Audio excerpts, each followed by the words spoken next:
And especially, I just said it's a great honor to be speaking at this conference. Thank you very much. And especially since many of my papers during last years have loose names on them.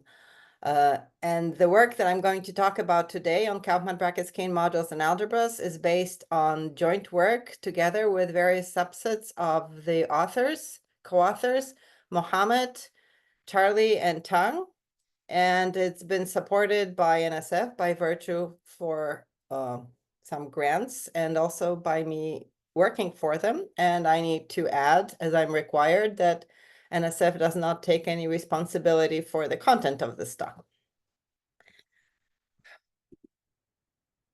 So Skein modules of three manifolds were introduced by Pshititsky and by Turayev. And in general, a Skein module is always formed by taking linear combinations of isotopic classes of links with coefficients in some ring and modding out by some Skein relation. The Skein relation is a linear relation between links that agree outside a ball, and they usually correspond to invariance of knots in the three sphere. This is their origin. And part of the reason to study Skein modules is because they provide a bridge between invariance of links and manifolds. We have learned that link invariance can tell us a lot about links, and Skein modules in this sort of similar way can tell us a lot about the structure of the three manifolds where they're defined.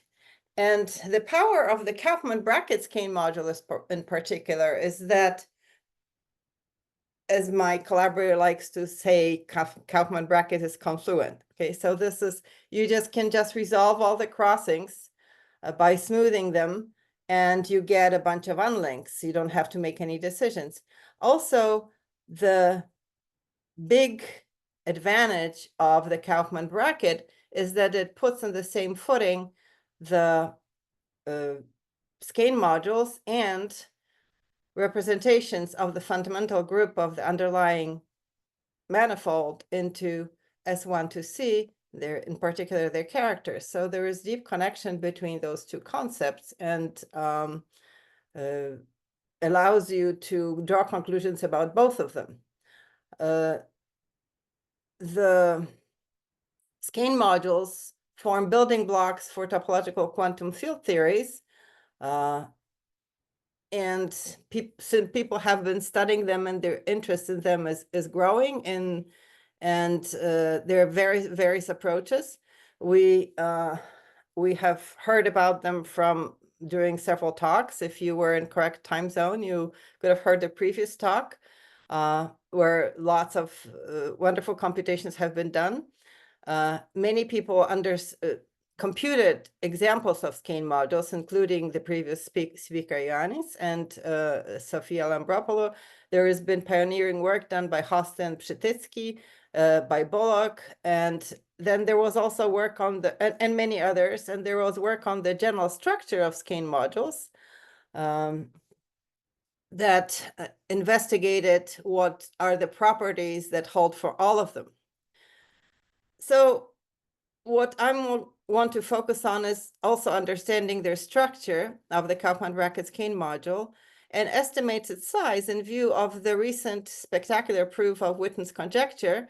So Witten conjecture that Skein module of any closed oriented three manifold has finite dimension over rational functions in variable A, and it has been proved by Gunningham, Jordan, and Safronov using quite sophisticated modern methods.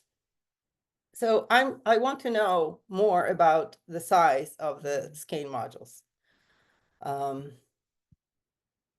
Let me start with some definitions. So if we have a ring, I want it to be commutative and to be a domain, and then its element that's invertible, then in any orientable three-dimensional manifold, we look at isotopic classes of unoriented frame links in M, including the empty link. And then the Kauffman bracket Skein module is the R module spanned by the isotopic classes of links, subject to the Kauffman relation. So you can see that if you take 3 links that differ inside of the ball, then you can resolve the crossing in 2 different ways, and it introduces coefficients A and A inverse. And if you have trivial link, trivial knot, then you can simply get rid of it and it introduces the coefficient. I had my coefficients in some ring, in some commutative domain. We could have a formal variable, which I think it was done originally. In a previous talk, you see that it was considered as a module over integers with q and q inverse. But you can pass to this, from this to any coefficients, any ring, because it's a module over ZQ inverse, where Q acts as multiplication by this variable A, and you just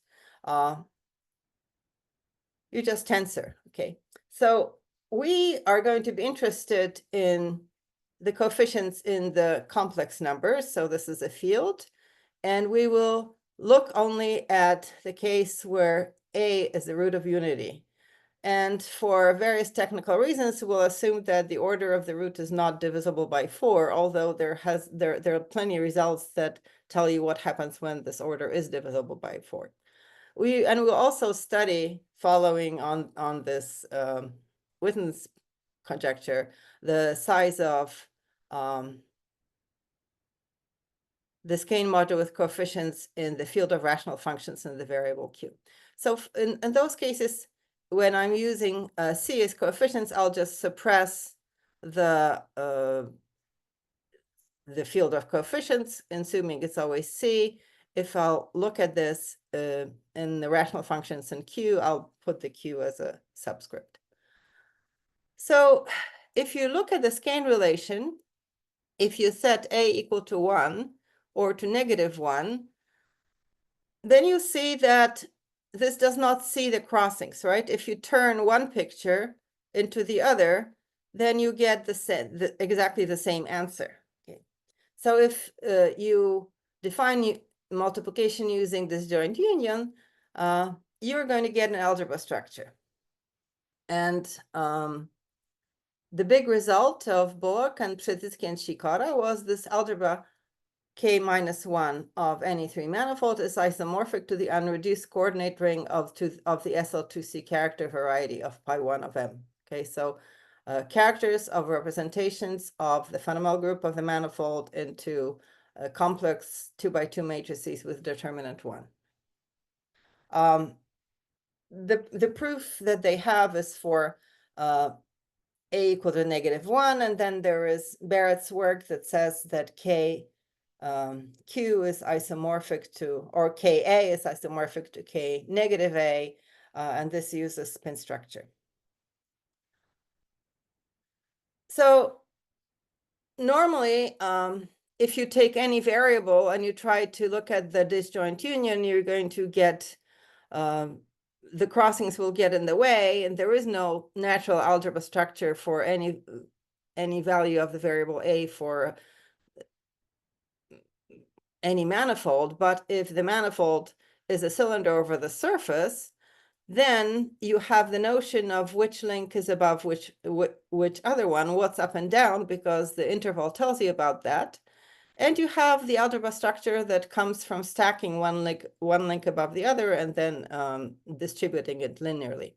It's usually not non-commutative for most values of A, but it agrees with the algebra structure on K-1 or K1 from this joint union. So for now, for the rest of the talk, I'll assume that I'm taking coefficients in complex numbers, and I'm working with the nth root of unity, where n is not divisible by 4, and I'm going to use quite a lot the parameter m, where m is just either n or n divided by 2, depending on whether it's odd or even. And now notice that then a to the m squared, which I'm denoting by epsilon, so that I don't write plus or minus 1, is either 1 or -1. And you can also see from the previous slide why there is problem with I. Okay, so If you set variable a equal to I, then actually change of crossing will introduce a sign, okay? So which is why you have to treat the fourth roots of unity in a special way. So the characters are really important. And then comes the work of Bonahan and Wang, which puts the characters inside the Skein module of arbitrary three-manifold because they define the threading map, which comes from replacing each component of a frame link by applying the Chebyshev polynomial of the first kind to that component, the way that the framing analyst tells us. And it turns out that image of any framed link under this threading map is transparent. So this means that if I have a component that's threaded with a Chebyshev polynomial of the mth kind, and m is here this either the order of root of unity or divided by 2, then it does not see a crossing with any other knot in the manifold.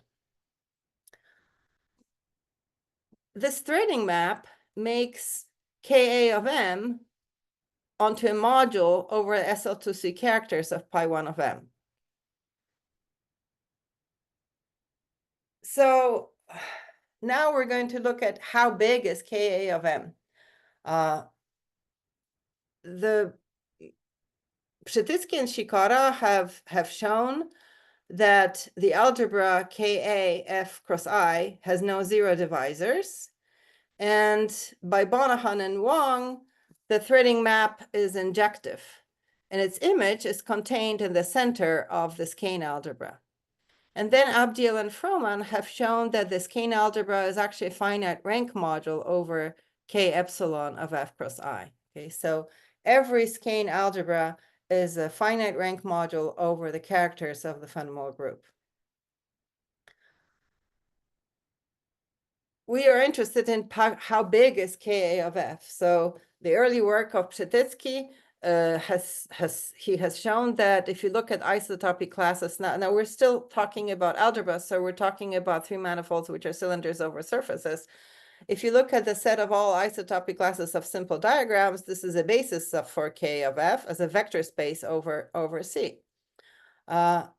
We saw that the image of the threading map lies in the center, so the SL2C characters of pi1 of f can be thought of as lying in the center. Is it just that? Well, if your surface has punctures, then if you look at the peripheral loops, so small loops around the puncture, so you can see that it commutes with anything, because you can always push the peripheral loop to be close to the puncture, and then you can shift the other link above it or below it. So it's not just the characters, but that's it. Okay, so if you have a finite type surface with p punctures and a root of unity of order n, then the center is given by the image of the characters under the threading map with subalgebra generated by peripheral loops. Now the case, as I said, there's been work done by the case when the order of root of unity is divisible by 4, and the center is also understood in this case. So how big is it? We can compute exactly what is its dimension over the center. So if you have an algebra whose center is a domain, its dimension of the center is just the dimension of the vector space over the field of fractions of the center. And then we have shown with Charlie and Tang that if you have a surface of genus G and p punctures, and it's negative Euler characteristic, then the dimension of the algebra over the center is m. So remember, this is the order of the root of unity divided by 1 or 2. Okay, so m to the number that depends on the genus and the number of punctures. If the root of unity is divisible by order of the root of unity is divisible by 4, then there is a factor of 2 to the 2g in there. Okay, so we we're looking at the size. If we just look at the Skein algebra as a vector space over complex numbers, it's infinite dimensional. Doug Bullock in the 90s, I think, have shown that it's finely generated as an algebra. Okay. Then Abdil and Froman showed that it's finite rank module over the characters. And then the work with Charlie and Tong, we showed that if you localize over non-zero elements of the center, it's finite dimensional as a vector space again, over the localized center. So what does it tell us about the size of the Skein module for an arbitrary three-manifold? Well, you can actually build three manifolds out of cylinders over surfaces, right? So if you have any compact oriented three manifold, you can find a surface inside it so that every link in the manifold can be isotoped into regular neighborhood of that surface. If the three manifold is closed, this gives you Haggard splitting. So this means that the manifold is the sum over two handle bodies glued along their boundary surface, this Haggard surface. And there is a theorem of Pshititsky that says that the Skein module of the manifold is the tensor product over Skein modules of the handle bodies tensored over the Skein algebra of the surface. Now, a handle body is also a cylinder over the surface, which can be expressed in several different ways. The sort of the crux of the matter is how you tensor those things together. So you have three Skein algebras that will give you together the Skein module, but it's not easy to compute, as you have seen if you looked at any examples of people who computed concrete examples. If the three manifold has boundary, we get a generalized Haggard splitting into two compression bodies. So not necessarily handle bodies, but in any case, whether it's closed or not, you can obtain the three manifold from a cylinder over the Haggard surface by adding two handles and then followed by adding three handles. So if you look at the Skein module, which is a Skein module of three manifold, and inside it a submodule spanned by handle slides, then the Skein module of the three manifold is just the Skein module of a surface modded out by the Skein module spanned by handle slides. And that concrete cases of these are hard to compute.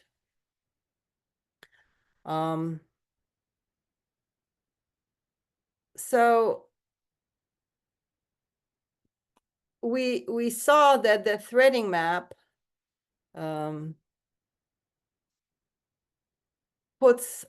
gives a structure of a module over the characters to any Skein module of a three manifold. And it's true then that the Skein module of a manifold is a finite rank module over K epsilon of M, so over the characters. So this means that you can look at the Skein module of the manifold as the global sections of a sheaf defined over the affine variety that underlies the K epsilon of M. And this is the approach that's taken by various groups of people that study the Skein modules nowadays. So a little more about the character variety, because we keep mentioning over and over again. So if you have a connected three manifold, then you have the representations into SL2C, so homomorphisms from the fundamental group of M into 2x2 matrices, complex matrices with determinant 1. And then SL2C acts on this set of representations as on the C algebraic set by conjugation. And then chi of M, the set of characters, is the set of closed points of the GIT quotient. So this is just a fancy way of talking about moduli spaces. And if you you can see that, two representations descend into the same class if and only if they have the same character. You can also look at the set of all SL2C characters of pi1 of m as the set of maximal ideals, so maximal spectrum in the complex valued functions, the invariant part of complex valued functions from pi1 of m on the homomorphisms from pi1 of m into SL2C, invariant under the action of SL2C. So this lets us continue our study of size of the three-manifold by some different operations. So one thing that we can do is reduce the size of the Skein module using some particular character. So we're going to look at the irreducible SL2C representations of the pi1 of m. And then this determines a point, a character, right? So, and the character defines the maximal ideal on the functions on chi of m. And then we take the pullback of this ideal to k epsilon of m under the threading map. And depending on whether this epsilon is 1 or -1, then this would be the pullback of the ideal under the threading map composed with identity or with the Barrett isomorphism, if this is -1. So we define the row-reduced Skein module by taking the Skein module of m and then modding it out by Ka of m with m sub rho. Okay. So this is the row-reduced Skein module. And the recent result, well, fairly recent result, or at least a recently published result with Charlie Frohman and Tang Lei, is that if you have a connected, oriented, closed three-manifold, a root of unity with odd order of a squared, and irreducible representations of the Fanout group of M, then the row-reduced Skein module of M, which we denote by Ka sub rho, is isomorphic to complex numbers. Okay, so we constructed a linear functional of K of M associated to any reducible representation. So the restriction of our sheaf that I talked about to the characters of irreducible representations gives us a line bundle. We can think about this as the geometric Kauffman bracket.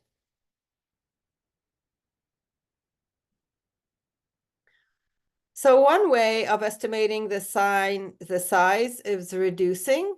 There is another one that also was already mentioned before, and that's localizing. So if you look at the arbitrary module over a commutative algebra, and over an algebra, and if you look at the ideal, then reducing the module at this ideal just means tensoring it with A modded out by A. And then localizing with respect to multiplicatively closed subset of the algebra is obtained by inverting elements of S. Okay, so this is what we did when we're looking at the dimension of Skein algebra over the center. So you localize the Skein module and an irreducible representation. We're going to take our multiplicative subset of the Skein algebra, of the algebra to be the complement of a maximal ideal. And if you have, this is the work with Mohammed and Charlie, if you have a closed oriented three-manifold, primitive root of unity whose order is not divisible by 4, again, and you have the maximal ideal that corresponds to an irreducible representation of pi1 of m in SL2C, then the localized Skein module is a free module of rank 1 over K epsilon of m localized at m. In other words, localizing at an ideal, maximal ideal corresponding to irreducible representation gives you isomorphism of Ka, localized Ka with localized K epsilon.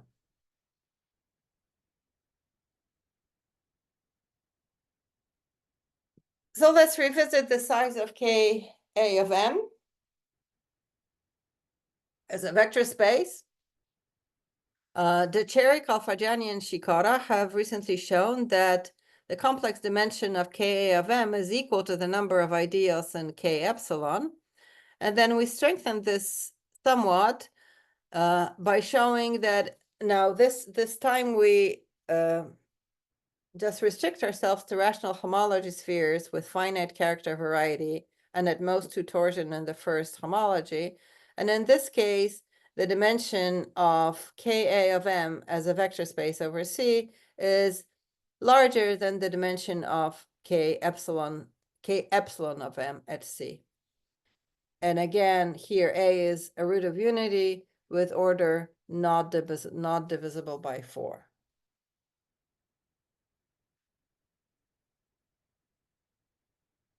So there is a bunch of assumptions here, right? Because we want a finite character variety. The assumption in the Calfagiani, Decheri, and Shikara was that the Skein module is tame. So the question is, which Skein modules have tame? So the consequence of this is that if you have an oriented rational homology sphere, so any homology sphere, but also a rational homology sphere with at most two torsion in first homology, then the dimension of KQ of M, so here Q is formal variable over the field of fractions with rational coefficients of M is equal to the complex dimension of the K epsilon of M.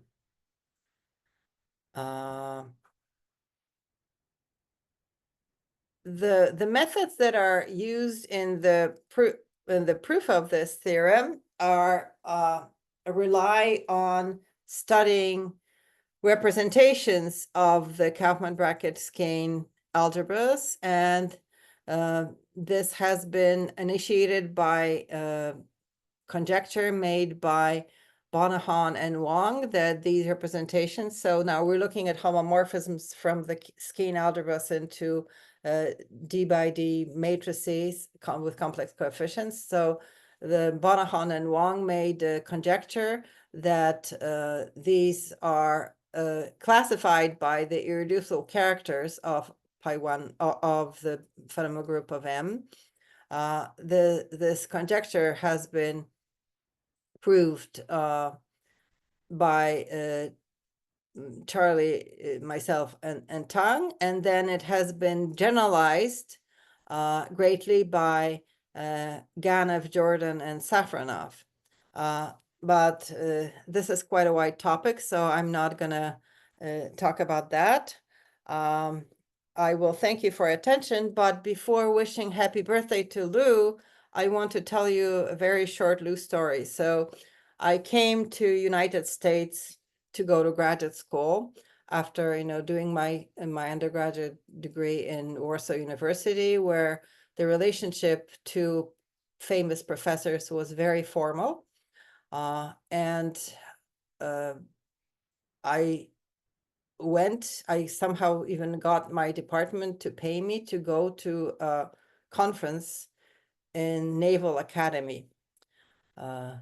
I traveled there on a red eye, as a student. I was very excited to listen to all those talks and look at all those famous people whose names I only, heard about with awe. And then I was waiting for a bus on a shuttle on a bus stop, and Lou Kauffman comes there and sits on the bench with me. And, I introduce myself, and he very kindly talks to me, and I tell him that unfortunately I will miss his talk, which is on the last day of the conference because I'm going to be flying back home. And then he says, well, I'm just going to tell you what I will talk about. And he pulls out a yellow pad we missed one shuttle. We had to wait for another one because he just delivered the essence of his talk to me there on this bench. And this made incredible impression on me. And to this very day, I'm grateful to Lou for this. And I want to wish him a happy birthday. And thank you very much. Thank you very much for a wonderful talk and wonderful story with Professor Lou Kauffman.